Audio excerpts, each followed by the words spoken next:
silêncio.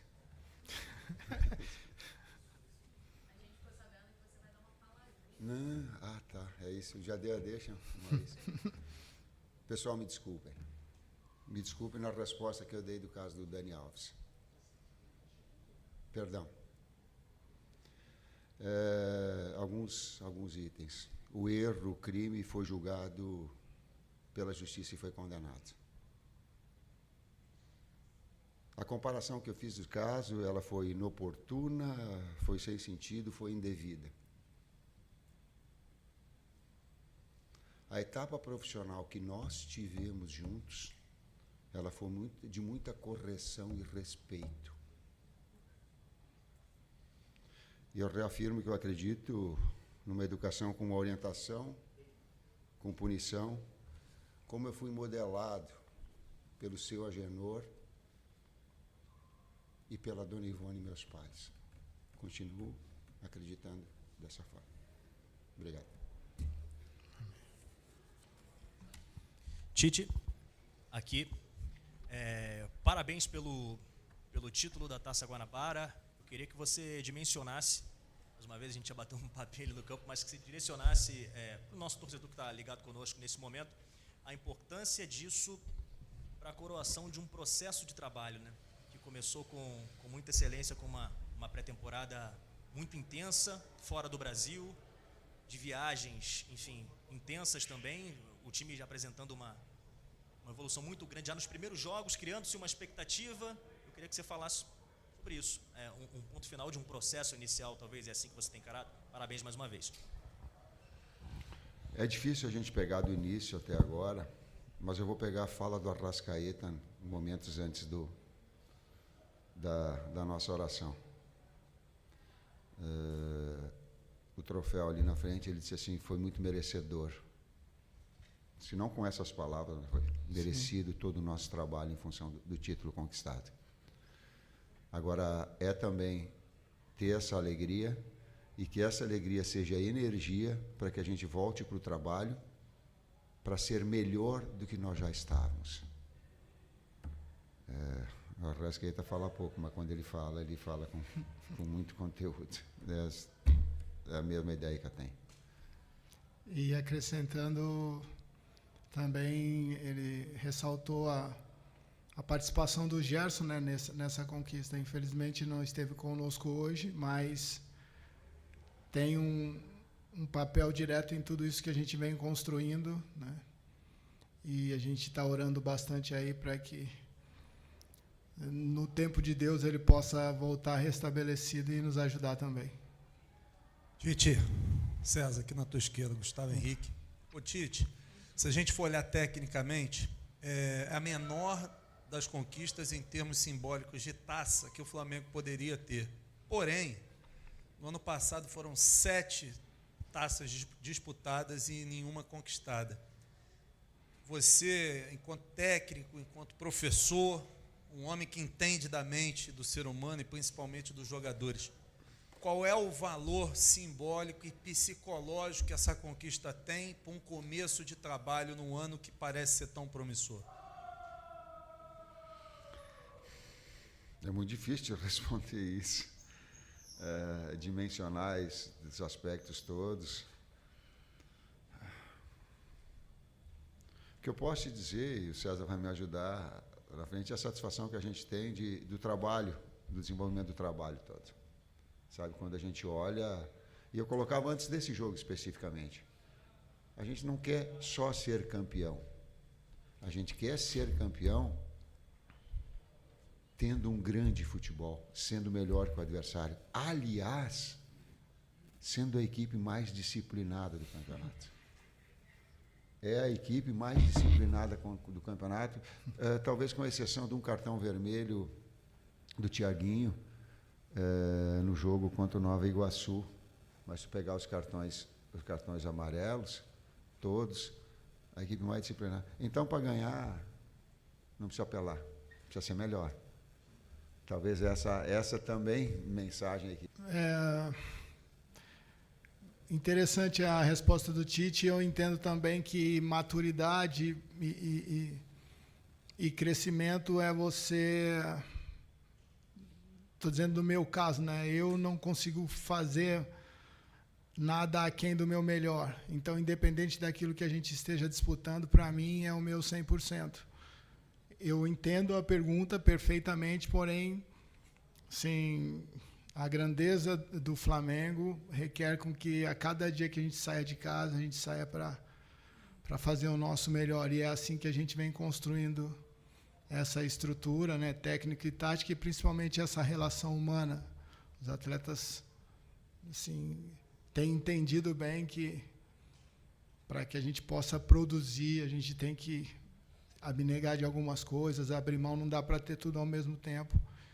E acho que essa conquista significa muito isso, né? Vamos precisar de todos e todos têm que estar preparados. Boa noite, Tite. Boa noite, César. Aqui Sidão Marinho da Litoral News. Parabéns pela primeira taça com o Flamengo. Se vocês pudessem definir essa conquista em uma frase, uma palavra, qual seria o significado dessa conquista inicial com o Flamengo? E uma outra, se me permite, o Landim e o Braz falaram agora no gramado sobre o mercado de transferências, né? O Braz estava bem irritado com a questão do Campeonato Brasileiro não ser paralisado e disse que o Flamengo vai continuar no mercado. Fechou 3 contratações, o Léo Ortiz está chegando e ele disse que vai buscar mais contratações. Foi um pedido da comissão técnica, foi uma conversa que vocês tiveram, porque durante a Copa América o Flamengo com certeza vai ficar sem muitos jogadores titulares. Se a gente olha para o meio de campo, perde todos, a lateral esquerda pode perder os 2. E o Landim chegou a dizer sobre a transferência no mercado brasileiro, né? Tem uma janelazinha depois, que fecha o dia 7, você pode trocar jogadores dentro do futebol brasileiro. Queria saber disso vocês também. Obrigado e parabéns. Esse assunto é um assunto mais diretivo, né? Ele é de uma alçada que está acima de nós. A minha alçada é a alçada abaixo deles, né? Mas uma relação de conjunto, atleta e um círculo aí de trabalho. A primeira parte da pergunta essa eu não tenho, mas o Luiz talvez possa responder numa situação melhor para ti, com mais conteúdo. A primeira parte foi da pergunta. Uma frase. Eu não sei equipe e solidariedade. Sabe por quê? Porque eu ia colocar o Matheus para jogar, o Matheus goleiro. E eu chamei e falei, Matheus, te prepara que eu vou te botar no jogo. Sabe por que eu ia botar o Matheus? Porque o Matheus teve a grandeza de não viajar conosco, abrir mão para ficar aqui nos 2 jogos, nos 2 jogos difíceis, sem ter uma equipe base, a equipe sub-20 está trabalhando, e ele coloca, professor, quero participar. Deixar de estar longe do técnico para não o conhecê-lo, porque o ano passado tinha 3 goleiros, agora só tinham 2. Dele não participar dos jogos preparativos contra o Orlando e contra o Filadélfia, não se apresentar para o técnico, não fazer a pré-temporada e ficar aqui, ele e o Heller trabalhando. Eu digo, esse cara merece, pela grandeza, ele merece. Eu falei para ele, digo, te prepara que eu vou te colocar no jogo. Tem a grande chance de colocar no jogo. Chegou em determinado momento, ele se aproximou de mim e disse assim, professor, não precisa me colocar. O Rossi está muito perto de bater o recorde histórico do Flamengo. Não precisa me colocar. Tite, César, aqui no meio, Monique Danello, TNT Esportes. Tite, você acabou de falar um pouquinho sobre equipe, solidariedade, e eu queria te perguntar um pouquinho sobre o momento do Gabigol. A gente sabe que ele estava aqui no estádio porque ele esteve no campo no aquecimento, mas pelo menos acho que os colegas que estavam ali embaixo na hora da taça, ninguém viu o Gabriel por ali. E a gente sabe que é um momento delicado para ele no Flamengo, em que ele não tem tido tanto espaço como ele já teve aqui. É um ano que se fala muito sobre o processo de renovação de contrato dele. E depois do jogo contra o Boa Vista, a gente também viu alguns colegas veiculando informações sobre o papo que você teve com ele, da questão do pênalti ali, do momento que ele estava para entrar. Como é que tem sido esse trabalho para resgatar esse Gabigol que já fez tanto por esse Flamengo e que em alguns momentos para a gente passa a sensação de que parece que está meio deslocado? Tu fizeste uma pergunta e ao mesmo tempo dela tu fizeste uma série de colocações a respeito dela. O que eu posso te colocar é a minha relação e a relação do grupo. O Gabi é um grande atleta e que precisa, tal qual os outros todos, estar na sua melhor condição, porque o Flamengo vai ganhar com isso. A equipe vai ganhar com isso. O Flamengo, enquanto entidade, ele é o máximo. Acima de qualquer coisa nossa, individualmente. Ela é dessa forma. E ele machucou, infelizmente, ele machucou. E a última palavra, só para te passar uma informação, aí não é opinião, uma última palavra, antes de entrar em campo, a última palavra que fez para nós entrarmos em campo foi dele. Sabe o que ele disse? Valorizem muito entrar dentro do campo, porque é bom demais. Vocês não sabem o quanto é bom estar lá dentro. Saúde é fundamental, né? Então ele foi uma dessa integração. Boa noite, Tite, César, Rodrigo Cerqueira, Grupo Globo. Hoje o Flamengo teve 6 estrangeiros em campo, com a curiosidade que todos falam o mesmo idioma. Queria saber se em algum momento no futebol brasileiro você já teve um time com mais estrangeiros do que brasileiros. Como tem sido essa comunicação, essa resenha? Porque tem coisas que são comuns do futebol, do vocabulário mundial, mas tem coisas que são mais específicas, né? Eles devem falar de alguma forma entre eles e vocês com eles deve ser de outra forma. Queria saber essas curiosidades da sua carreira e dessa relação. É interessante a pergunta, né? Sim, a comunicação muitas vezes tem que ser repetida, né? Por não interpretarem bem. Eu joguei 2 anos na Espanha e então consigo nesse portunhol aí um pouco intermediar algumas coisas, mas eles sim, são cidadãos do mundo mesmo, né? Já jogaram com muitos brasileiros. Alguns estão muito tempo aqui, né? Então, enfim, isso não tem sido, não tem interferido tanto naquilo que a gente pretende passar, como naquilo que eles têm para perguntar. Nessa relação tem sido boa, né? E sim, eu acho que é a primeira vez, né, minha, no caso, no Tite eu não sei, de ter mais estrangeiros no cara do que brasileiros, mas o futebol hoje essa parte de cidadania é muito relativa, né? A gente tem visto assim que economicamente falando o mundo tá globalizado, então, enfim, os destaques, independente da profissão, eles acabam sendo recrutados e a gente fica feliz, né, não só pela adaptação deles, aquilo que eles têm entregado para a gente, mas também porque eles vêm contribuindo não só por aquilo que tem, mas também ajudando, né? Como o Tite falou, do Arrascaeta, com a experiência internacional que eles possuem, na formação dos atletas, essa interação com a base também, enfim, são grandes profissionais, né, que têm nos ajudado bastante no dia a dia. Professor de Educação Física, formado na PUC de Campinas, vai responder. A comunicação se dá através da fala, da expressão fisionômica e do tom de voz. A linguagem da bola ela é universal nesse aspecto. E a outra brincadeira. Quando eles ficam falando rápido, não dá para entender. Eu digo, vocês parem de sacanagem de ficar falando rápido, que é código de vocês para ninguém entender, né? Porque se falar mais devagar, a gente consegue. Tite, aqui, Raíza Simplício, da Gol Brasil. Eu queria que você falasse um pouco sobre o De La Cruz, né? Ele chegou há pouco tempo no Flamengo, já parece super adaptado, especialmente ele foi deslocado, né, depois da saída do Gerson, está jogando um pouquinho mais ali atrás. Eu queria que você falasse um pouquinho sobre isso, porque o Gerson acabou saindo por uma lesão, mas o time parece que está evoluindo bastante com essa formação e com o De La Cruz jogando ali. Você ainda, com o Gerson retornando, você ainda pensa em deslocar o De La Cruz ou, de fato, vai ficar por ali, achou a posição dele ali? Eu não penso nada, é o campo, a bola que fala. Eu quero ter o Gerson, sim, de volta, todos os atletas, o Wesley que machucou, o Gabi, ter todo o poderio, né, para que a gente possa desenvolver o nosso melhor. Número 8, eu e o César jogávamos, mas quem jogava muito mais do que eu era ele, pode falar assim. Não, nós já sabíamos, né, dessa versatilidade do Nico, né? É um jogador que aos poucos vem entendendo não só o nosso modelo e contribuindo bastante. Enfim, são bons problemas, a gente encara dessa forma, né? O Gerson também é o nosso capitão, tem uma presença marcante dentro desse todo e mais soluções nós temos, né, para um ano aí de um calendário árduo, assim, mas a gente fica feliz com a evolução do De La Cruz e a gente vem entendendo o atleta também, né? Assim, não é só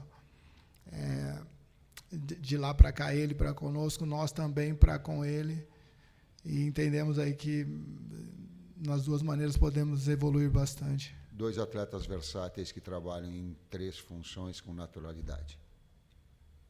Tite, boa noite César, Boa noite. Parabéns pelo título. Tite, eu sei que são muitas perguntas, mas vou lembrar de uma que eu fiz na sua coletiva de apresentação lá no Ninho, e a minha pergunta ainda, claro, era sobre aquele Flamengo do ano passado, que oscilava muito dentro das partidas, e o senhor sempre falou muito, e até depois daquela primeira coletiva, o senhor sempre falou muito em equilíbrio. Hoje, o Flamengo, inclusive, o senhor também fez questão de lembrar da situação do Rossi, né? Mas aí a gente fala de um time inteiro que não está sofrendo gols, está sabendo atacar, está sabendo se defender.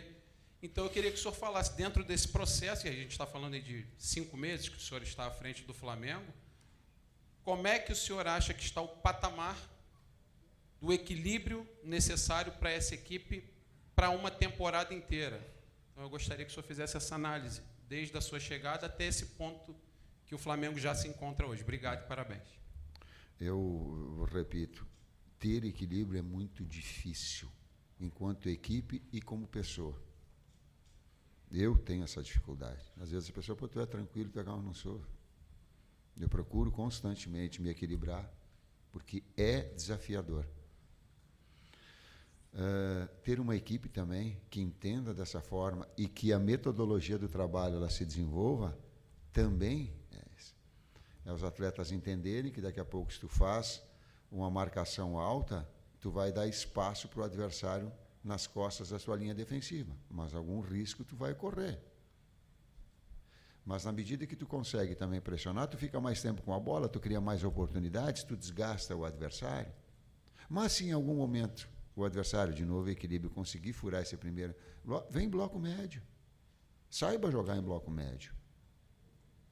Num terceiro estágio, ele conseguiu te empurrar para trás, tem que saber jogar em contra-ataque. Uma vez o Ancelotti fez essa resposta e disse assim, vocês estão falando que joga em contra-ataque. É muito difícil jogar em contra-ataque. É também desafiador. Procurar esse ponto de equilíbrio vai ser constantemente, com as palavras do Arrascaeta, dizendo assim, procurar evoluir. Esse estágio vai ter que ir para o melhor. Para o melhor. Para o melhor. Fez 3 gols, daqui a pouco a exigência mais. É uma equipe que tem feito muitos gols. Equilíbrio, de novo. Boa noite, professor Tite, César, Bruno Castanha, parabéns pelo título, pelo trabalho. Hoje você conseguiu, dentro do jogo, fazer algumas mudanças sem mexer na estrutura, tendo o Vitor Hugo aberto e o Matheus Gonçalves por dentro. A gente que acompanha a base acostumou a ver os dois ao contrário, né? O Matheus Gonçalves jogando por fora e o Vitor Hugo jogando centralizado. E o Bruno Henrique, acho que é a primeira vez que você usa o Bruno Henrique jogando como um centroavante nessa oportunidade. Queria que você falasse um pouquinho sobre isso. E acho que agora já pode falar sobre o Léo Ortiz, o jogador que você já convocou quando estava na seleção e que finalmente, depois de uma negociação tão difícil, né, chegando agora para reforçar o Flamengo. Obrigado. Às vezes o campo mostra certas coisas para a gente. O Vitor, pelo lado, ele tem uma capacidade, uma força impressionante. O lance pessoal, a condução, é impressionante, de uma recomposição no setor impressionante. O Matheus é um jogador de muita qualidade técnica, de muito refino, móvel. Porém, ele é de lado para dentro e o outro foi originário do centro.